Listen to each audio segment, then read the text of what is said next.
ICC का world cup का tournament 4 साल बाद आता है और ये लंबा इंतजार अगर भारत को ट्रॉफी दिलाए तो ये उत्साह दोगुना हो जाता है।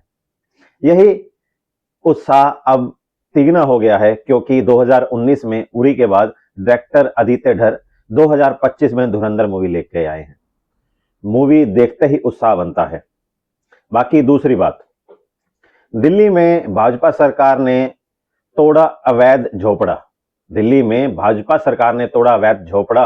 अगले दिन सभी झोपड़ावासी मिलकर बोले पाकिस्तान की मां का खोपड़ा। नमस्कार, सत श्री अकाल, वंदे भारत दोस्तों। आप लोग देख रहे हैं फ्राइडे फिल्म रिव्यू हमारे साथ विद पंकज, पार्थ एंड डोगरा यशांक। साथियों, आज मैं रिव्यू करूंगा साल 2025 की बहुप्रतीक्षित मूवी धुरंधर का। जी हां, धुरंधर मूवी ने 2008 में आई जोधा अकबर मूवी का रिकॉर्ड तोड़ा है। ये रिकॉर्ड था ड्यूरेशन का, यानी अवधि का। जोधा अकबर की ड्यूरेशन 3 घंटे 33 मिनट की है अप्रोक्स। धुरंधर मूवी 3 घंटे 34 मिनट अप्रोक्स इसकी ड्यूरेशन है। बाकी एनिमल, मार्को या फिर बागी 4 आदि आदि मूवीज में आपने वायलेंस देखा होगा, एक्शन सीन्स देखे होंगे, इंटेंस एक्शन सीन्स देखे होंगे, लेकिन धुरंधर इन मामलों में काफी ज्यादा आगे निकली है, जो कि मेरे को लगा है, क्योंकि इसमें हाथों की लड़ाई, बंदूकों की लड़ाई और ग्रेनेड के धमाके इतने ज्यादा है, इतने वायलेंट है, इतने रो है कि रोंगटे खड़े हो जाते हैं। तभी सीबीएफसी ने इसको ए सर्टिफिकेट दिया है।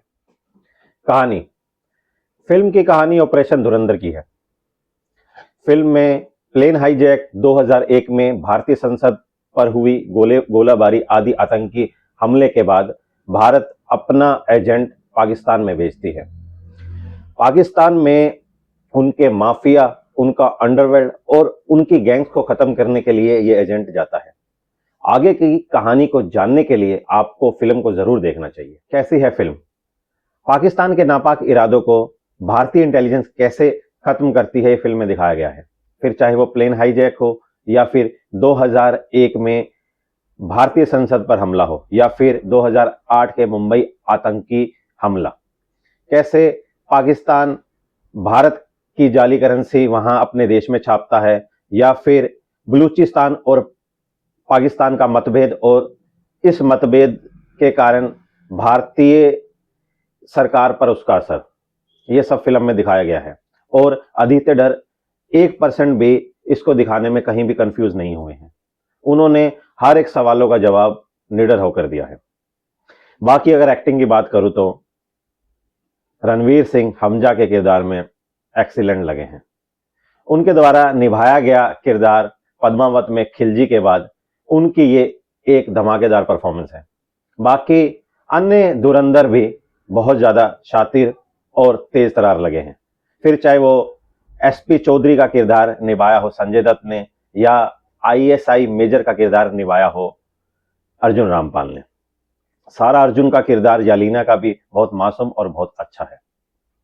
बाकी आर माधवन को बड़े पर्दे पर देखकर अजीत डोभाल जी के लिए हमारे दिल में सम्मान और इज्जत दोगुनी हो जाती है। बाकी इन सब 5 धुरंधरों में से नंबर 1 एक धुरंधर है लियारी का, जिसे मैन ऑफ द मैच जाता है, वो है रहमान डकैत, यानी कि अक्षय खन्ना। उन्होंने इतनी लाजवाब एक्टिंग की है, इतनी लाजवाब एक्टिंग किया कि सीटियां बजाने का मन करता है। छावा में औरंगजेब का किरदार हो, या फिर दृश्यम का वो पुलिस ऑफिसर हो, या फिर दिल चाहता का सिद्ध हो, उन्होंने ये विभिन्न किरदार इतनी बारीकी से और इतने तराशे हुए निभाए हैं कि मजा आ जाता है। बाकी दूसरी बात, वो एज ए हीरो रिजेक्ट ही हुए हैं बड़े पर्दे पर, लेकिन एज ए विलन कुछ सालों में वो आए हैं बड़े पर्दे पर और वो भारतीय दर्शकों की आंखों का तारा बन गए हैं। बाकी मैं अगर मूवी रेटिंग की बात करूं तो मेरी तरफ से मूवी को 4.5 स्टार, हाँ जी 4.5 स्टार है।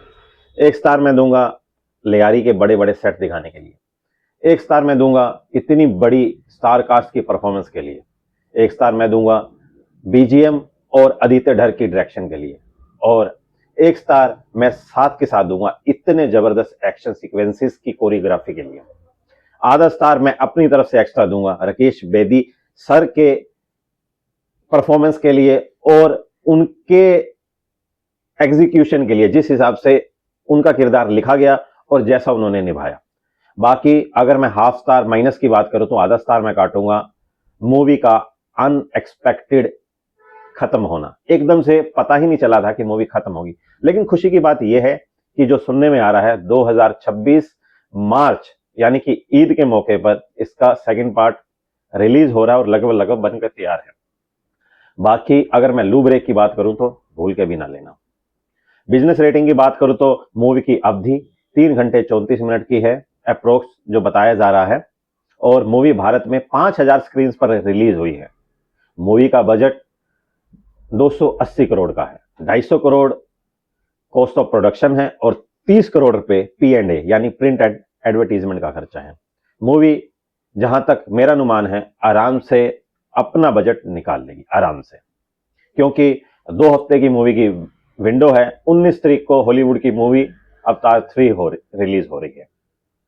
बाकी अगर आप ये मूवी देख आए हैं या वीकेंड पे देखने का प्लान कर रहे हैं तो प्लीज हमें कमेंट सेक्शन में बताएं कि आपको मूवी कैसी लगी और असली धुरंधर कौन लगा।